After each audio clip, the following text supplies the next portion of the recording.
Alright, तो मैंने इकट्ठे किए हैं कुछ frequently asked questions about Thailand visa runs और आज के इस वीडियो में सभी के जवाब मैं देने लगा हूं fast, clean, no confusion. Let's go from here. तो इस वीडियो में हम कवर करेंगे entry refusals, two entry limit, extensions, airport land borders की entries and how to stay in Thailand legally in 2025 और 2026। Short answer, straight facts, no time waste, stay till the end because the last question will save your trip. तो यहां पहला सवाल यह है कि क्या मुझे डिपोर्ट या डिटेन किया जाएगा अगर मैं वीजा रन करता हूं।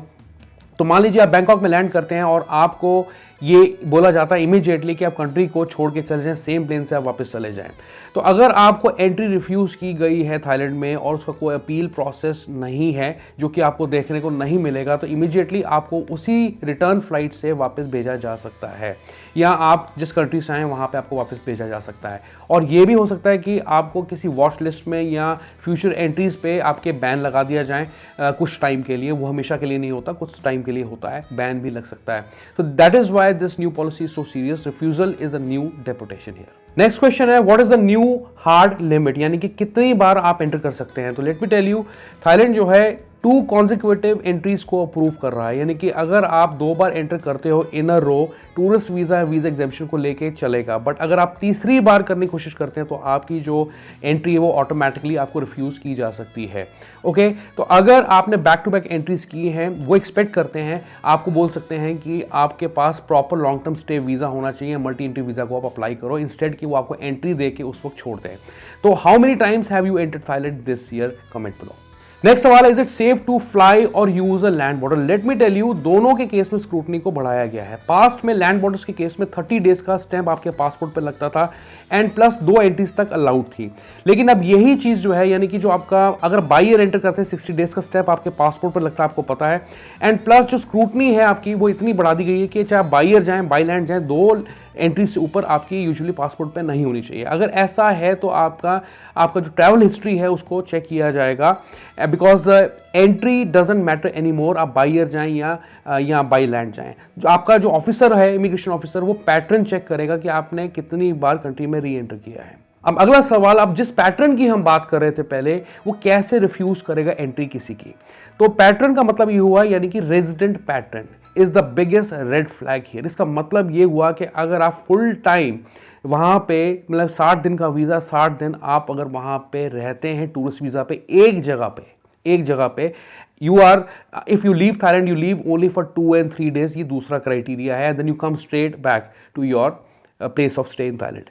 आप टूरिस्ट की तरह भी ट्रैवल नहीं कर रहे हैं, आप एक ही जगह पर रह रहे हैं, उससे शक हो जाएगा। इनफैक्ट इसमें थोड़ा ये रिस्क भी है कि अगर जो लोकल्स हैं वो भी रिपोर्ट या कंप्लेंट कर सकते हैं, या अगर आप किसी एजेंट के थ्रू प्रॉपर्टी बुक कर सकते हैं वो भी कोई आपकी कंप्लेंट कर सकते हैं। तो इस चीज़ का आपको ध्यान रखना है कि आप एक जगह पे लंबे टाइम के लिए ना रहें। तो so if your passport shows you are spending 90% of your year in Thailand on tourist entries या वीजा एग्जेम्पशन में, तो वो हाई रिस्क में आपको डाल देगा, रिफ्यूजल आपका वहां पे हो सकता है। So better to apply for some multi entry visa. क्या आप अपना वीजा पे एक्सटेंशन ले सकते हैं? लेट मी टेल यू कि वो पॉसिबल तो है, लेकिन इंडियंस के केस में थोड़ा डिफिकल्ट है।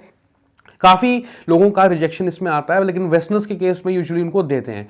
60 डेज का आपको जो स्टे पीरियड मिलता है उसे आप अगले 30 डेज के लिए किसी भी लोकल इमिग्रेशन ऑफिस में जाके एक्सटेंड करा सकते हैं 1900 थाई बाट के अंदर। But now even that is also difficult. Let me clear this, because officers now review your travel history, और अगर आपके पासपोर्ट पर स्टैंप्स हैं, वीजा रन का पैटर्न आपका खराब है, उस केस के अंदर आपको एक्सटेंशन भी डिनाई किया जा सकता है या रिवोक किया जा सकता है। टू बी ऑनेस्ट, इंडियंस के केस में पॉसिबल है या नहीं है, extensions are no longer guaranteed. अगला सवाल लोगों को ये आ रहा है कि मैं एक जेन्युइन टूरिस्ट हूं और टूरिज्म के पर्पस के लिए ही वहां पे जाता हूं। तो अगर आप एक रियल टूरिस्ट हैं, let me tell you, you are generally safe. आपके पास आपकी आइटनरी होती है, आपके पास आपकी होटल बुकिंग्स होती हैं, फ्लाइट बुकिंग्स जो है आपको रिटर्न वो रखनी है, ऑनवर्ड जर्नी की टिकट आप दिखा सकते हैं। जो नया क्रैकडाउन है that is basically targeting people who are using tourism entries, tourism visa exemption like kind of thing for long term living in Thailand, not for those who are going there for normal vacations। तो आपके case के अंदर कोई भी problem नहीं है। आपके travel plans, अगर आपने मई में ट्रैवल किया, आप दिसंबर में ट्रैवल करना चाहते हो तो आप कर सकते हो, क्योंकि आपके पास अगर आपकी बुकिंग से कोई आपको नहीं रोकेगा। तो वैसे आप थाईलैंड में कहाँ जाने लगे प्लीज कमेंट बिलो ताकि मैं आपको सवालों के जवाब दे सकूं। अब कुछ लोगों के सवाल आते हैं कि मैं अगर 1 साल के लिए थाईलैंड में रुकना चाहूं तो कैसे रुक सकता हूं। तो जो लॉन्ग टर्म सोल्यूशंस है वो मैं आपको बता देता हूं। वैसे तो पहली बात, आप किसी भी किस्म के कुलिनरी कोर्सेज में या Thai boxing, Muay Thai boxing के जैसे कोर्सेज में एनरोल कर सकते हैं, but you stop relying on the visa runs any more, क्योंकि वो सेफेस्ट ऑप्शन नहीं है। तो उसका जो, अगर मैं सेफेस्ट ऑप्शन की बात करूं तो किसी भी किस्म का नॉन बी जो वर्क और बिजनेस के लिए यूज होता है वो वीजा आप अप्लाई कर सकते हैं। नॉन ओ होता है जो स्पाउस और फैमिलीज के लिए होता है। नॉन ईडी होता है एजुकेशन के पर्पस के लिए, इसमें ये कुलिनरी के या बॉक्सिंग के लैंग्वेज कोर्सेज आ जाते हैं। ये नॉन ओ ए या ओ एक्स होता है रिटायरमेंट वीजा। या आप डेस्टिनेशन वीजा अप्लाई कर सकते हैं यानी कि DTV, उसके ऊपर डेडिकेटेड वीडियोस है मेरे चैनल पे। So you must apply from Thai embassy और कॉन्सुलेट आउटसाइड थाईलैंड का मतलब ये हुआ, यूजुअली हर जगह लिखा होता है। इसका मतलब ये है कि आपको अपनी होम कंट्री से ही ये लॉन्ग टर्म वीजाज अप्लाई करने पड़ेंगे। आप थाईलैंड में रह के इन वीजाज को अप्लाई नहीं कर सकते। कुछ लोग पूछ रहे हैं क्या ये रिफ्यूजल है परमानेंट है, यानी कि मैं कभी भी थाईलैंड में री एंटर नहीं कर सकता। तो ऐसा बिल्कुल नहीं है, बस ये एक रिस्क यहाँ पे बन जाता है कि आपका जो प्रोफाइल है वो फ्लैग किया जा सकता है फॉर फ्यूचर एंट्रीज। थोड़ी सी मुश्किल हो सकती है, यानी कि सवाल जवाब हो सकता है या आपकी सारी जो बुकिंग्स हैं चेक की जा सकती हैं। कुछ लोगों को टेम्पररी बैन्स भी फेस करने पड़ सकते हैं depending on their behaviour. Otherwise ऐसा कुछ नहीं है कि आप दोबारा नहीं री एंटर कर सकते, आप जा सकते हो फिर भी, बट आपको काफ़ी तैयारी करके जाना पड़ सकता है। कुछ लोग पूछ रहे हैं कि क्या अगर मैं इंडिया आ जाऊं वापस और दोबारा मैं थाईलैंड जाऊं, यानी कि मैं वीजा रन कुछ इस तरीके से करूं, क्या उससे कोई फर्क पड़ेगा?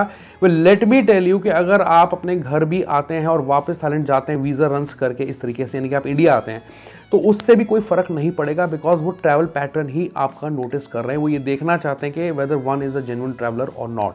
तो इसकी कोई गारंटी नहीं है कि अगर आप और नेबरिंग कंट्रीज में ना जाके आप इंडिया से वीजा रन्स कर रहे हैं तो वो भी आपके लिए रिस्की है और काफी एक्सपेंसिव है।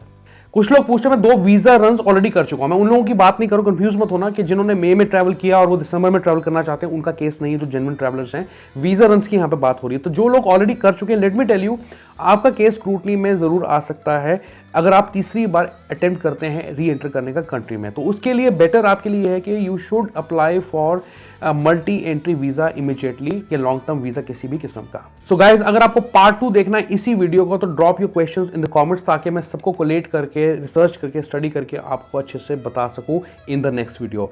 जाने से पहले रिक्वेस्ट करता हूं कि इस वीडियो को आप शेयर करें। ये काफ़ी इंपॉर्टेंट वीडियो है, जिन लोगों को कन्फ्यूजन है इसको लेके अभी भी बनी हुई, शेयर करें, हाइप करें वीडियो को, और जाने से पहले चैनल को सब्सक्राइब जरूर करें। Goodbye, take care, bye bye.